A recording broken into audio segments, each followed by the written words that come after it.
تا حالا دقت کردین که فقط با عوض کردن رنگ دیوار حس فضا کاملا تغییر میکنه؟ در طراحی مدرن رنگ دیوار فقط زیبایی نیست، هویت فضاست. رنگ‌های روشن مثل سفید، کرم و توسی روشن فضا رو بزرگتر، دلبازتر و مینیمالتر نشون میده. به همین خاطر توی خونه‌های مدرن خیلی پرطرفدارن. در مقابل رنگ‌های تیره مثل خاکستری تیره، سبز زیتونی یا آبی نفتی حس عمق، آرامش و لوکس بودن به فضا میدن، مخصوصا وقتی با نورپردازی درست استفاده بشن. نکته مهم اینه که در طراحی مدرن معمولاً از یک یا دو رنگ اصلی استفاده میشه تا فضا شلوغ نشه.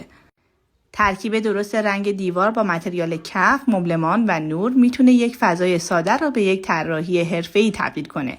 پس قبل از انتخاب رنگ دیوار فقط به سلیقه فکر نکنید. به نور، متراژ و سبک فضا هم توجه کنید.